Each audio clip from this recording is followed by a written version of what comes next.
Aujourd'hui, je te présente Poe. Non, pas Edgar Allan Poe, le poète américain. Non, je te parle de Poe, la plateforme d'intelligence artificielle. On en parle peu, voire pas. Mais tu verras, dans la dernière partie de la vidéo, un petit truc que les autres n'ont pas, une petite surprise. Je t'en dis plus après ça.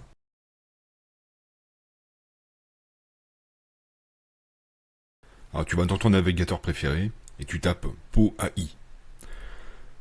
Et tu cliques sur le premier lien. Alors toi, tu vas arriver sur une page de connexion. Une page classique, on te demande ton mail, ton mot de passe, etc. On va te demander aussi ta date de naissance. Et quand tu as renseigné tout ça, tu arrives sur la page d'accueil, comme ici. Alors la plateforme est accessible aussi avec ton téléphone. Il y a des applications pour Android et iOS qui existent. Moi je ne l'ai pas utilisé, mais tu peux le faire. Si tu ne sais pas comment faire, si tu as des difficultés, n'hésite pas à me le dire dans les commentaires et je t'aiderai à te connecter. Alors tu vois que la page est plutôt simple, hein. Tu as un menu sur le côté, et tu as toutes les intelligences artificielles que tu peux utiliser en dessous. On va cliquer sur voir tout. Alors de base tu as ça, l'assistant de base de Poe. Tu peux regarder ici, tu vois, c'est écrit officiel. Tous les modèles sont tagués officiels, c'est ceux qui existent, où tu peux avoir les intelligences artificielles de manière individuelle, comme Gemini par exemple, ChatGPT, etc. Tu verras que certaines intelligences artificielles ont accès abonné. Ça veut dire qu'il faut que tu t'abonnes pour pouvoir y accéder. Alors tu t'abonnes pas à l'intelligence artificielle, non, mais à Poe. Je vais te montrer ça juste après. On a un nombre assez important, voire très important. Mais tu as autre chose aussi. T'as les bots officiels, t'as les bots générateurs d'images, et là, on commence à arriver sur des choses un peu plus personnelles. C'est des utilisateurs qui ont créé leur bot eux-mêmes. Alors ceux-là, c'est ceux qui sont en français, mais tu en as une quantité assez importante, je dirais même impressionnante. Donc t'as les populaires, les vedettes, les nouveaux,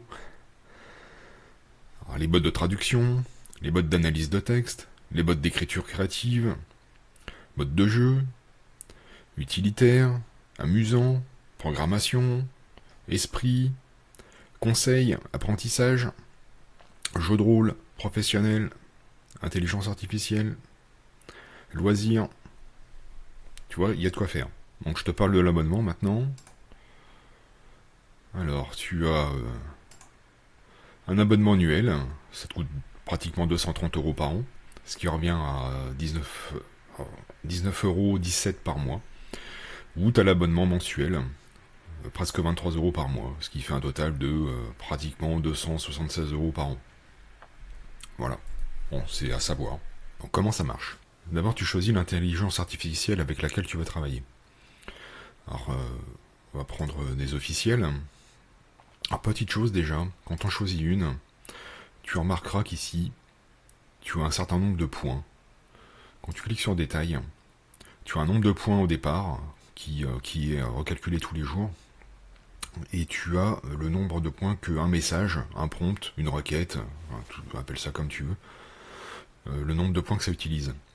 Alors tu vois qu'ici, l'assistant utilise 20 points à chaque requête, à chaque message. Et ce qui fait qu'avec le nombre de points qui me reste, je peux encore utiliser 112 messages.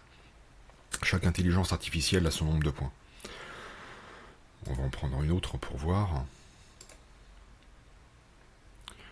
Par exemple, Claude. 380 points. Si je vais dans le détail, je pourrais utiliser que 5 messages avec celle-ci, avec les points qui me restent.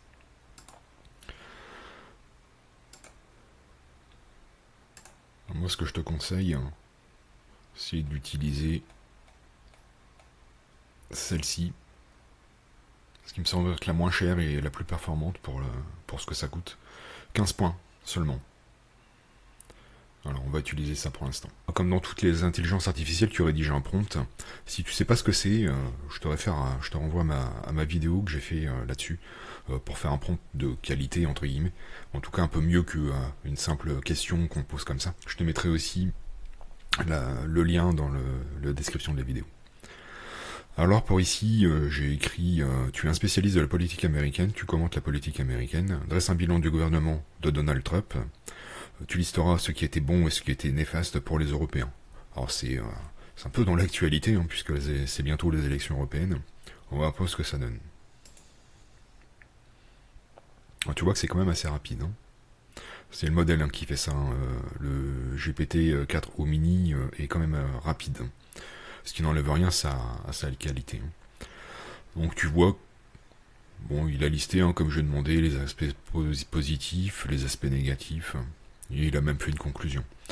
Il permet aussi de comparer la réponse avec d'autres intelligences artificielles. Alors fais attention parce qu'à chaque fois ça va te coûter des points. Et si tu es arrivé au bout de tes points, tu n'auras plus de recherche possible en tout cas pour la journée. Et il propose aussi d'autres questions que tu peux te poser par rapport à ce que tu as déjà écrit comme question. Ça peut être intéressant, c'est plutôt sympa. Toutes les intelligences artificielles le font pas. Celle-ci le fait. Pourquoi pas l'utiliser? Une autre possibilité d'utilisation, tu vois ici, tu as un petit plus dans un cercle, ça te permet de sélectionner une pièce jointe. On va essayer. Alors ça c'est un document en PDF, ça parle du prompt, c'est en anglais, je parle très mal l'anglais. Je vais lui demander de me faire un résumé de ce document.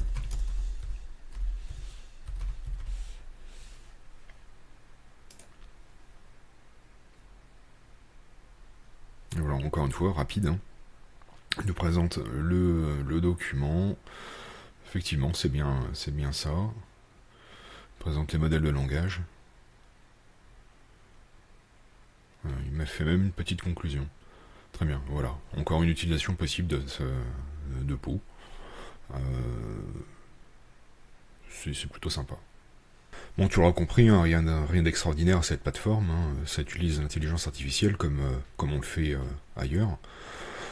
Rien d'exceptionnel, pas de révolution. Mais tu vas me dire, mais il est bien gentil avec tout ça, mais et ça rapporte quoi? Pourquoi tu présentes ça? Et je sens que tu commences à t'impatienter. Parce que je t'ai parlé d'un petit truc tout à l'heure, une petite surprise. Et ben voilà, c'est le moment. Alors reste bien accroché. Alors la surprise, c'est que tu peux créer ton propre bot, même sur la version gratuite. Alors ça se passe ici, créer un bot. Tu cliques là. Là, tu as plusieurs choix. Bot d'invite, génération d'images, génération de vidéos, jeu de rôle, bot du serveur. Alors pour être honnête avec toi, il y en a plein que j'ai pas utilisé, j'utiliserai certainement jamais. Mais moi je me suis intéressé à celui-ci. Voilà comment ça se présente. Alors, tu renseignes tous les champs. Le mieux c'est que je te monte avec mon propre modèle parce que j'en ai fait un. Alors, voilà ce que j'ai fait. C'est un bot d'invite donc, comme je te l'ai dit tout à l'heure. Tu peux mettre une photo, hein, tu cliques dessus, ça va rechercher dans tes dossiers l'image que tu veux mettre à la place de l'image par défaut. Alors l'image par défaut elle est vraiment pas jolie, hein. Je te conseille vraiment de mettre une image personnalisée. Tu mets un nom, moi je l'appelle Artiblog, tu vas savoir pourquoi bientôt. Le bot de base, le modèle d'intelligence artificielle que j'ai choisi d'utiliser, c'est GPT-4o mini, parce qu'il est peu cher, hein, il n'utilise pas beaucoup de points, et donc du coup, les personnes qui vont l'utiliser vont pouvoir utiliser beaucoup de fois ou faire d'autres recherches. C'est plus sympa pour eux. Là, tu as écrit ce que doit faire ton bot. Alors moi, j'ai écrit, c'est une sorte de prompt en fait. Hein. Vous êtes un blogueur expérimenté, vous écrivez des articles de blog en fonction des sujets. Enfin bon, peu importe. Hein, c'est tu crées. En fait, tu crées comme un prompt. Exactement la même chose. Ça précise à l'intelligence artificielle ce qu'elle doit faire. Alors j'ai écrit optimiser l'invite pour les aperçus, ce qui fait que je ferai de la pub pour les autres bots et les autres bots feront de la pub pour moi. Ça mange pas de pain. Base de connaissances, j'ai rien mis. Le petit message de salutation, c'est le petit message que l'utilisateur verra en premier. Donc là, bonjour, je suis votre assistant rédacteur d'articles de blog, donnez-moi le maximum de précision sur le sujet de votre article. avancé, je m'y suis pas trop attardé pour l'instant. Là, ce que je te montre, hein, c'est que j'ai découvert ça il y a pas longtemps, donc je te fais profiter de ma découverte tout de suite, hein, sans trop attendre. Je ferai peut-être une vidéo prochainement là-dessus, si vraiment c'est vraiment intéressant et qu'on peut faire vraiment des choses bien. Ou j'irai peut-être un peu plus en profondeur quand j'aurai un peu plus manipulé le système. Là, tu peux choisir de rendre le bot accessible ou pas au public. Moi, je l'ai laissé public. Hein. Recommandations associées, etc. Bon, il n'y a pas de, il y a pas de surprise. Et quand tu as fini, tu peux l'enregistrer. Et voilà, maintenant tu peux utiliser ce bot. D'ailleurs, si tu regardes cette vidéo et que tu veux l'essayer, tu prends le nom, Artiblog, tu le tapes dans vos bots, tu tapes ici. Bon là, il apparaît déjà là, mais si tu tapes Artiblog, voilà, tu finiras par le trouver. Alors pour rester un peu dans le même thème que tout à l'heure, voilà l'article que je vous demande de rédiger. Rédige un article sur le déroulement de l'élection de Donald Trump à la présidence des États-Unis d'Amérique. On va voir ce que ça donne. Voilà. Donc voilà, c'est un petit article sur l'élection de Donald Trump en 2016. Bon, hein, c'est pas fascinant, on va pas faire un malaise en regardant ça, mais voilà, ça mérite d'exister, c'est ma petite création à moi, j'en suis un petit peu fier, donc je la présente. Je sais pas si c'est améliorable, je sais pas si je peux encore travailler dessus, mais bon, je vais voir, je vais essayer, puis je vous dirai ce que ça fait. Alors en conclusion, est-ce que je m'abonnerai à Pau? Clairement non.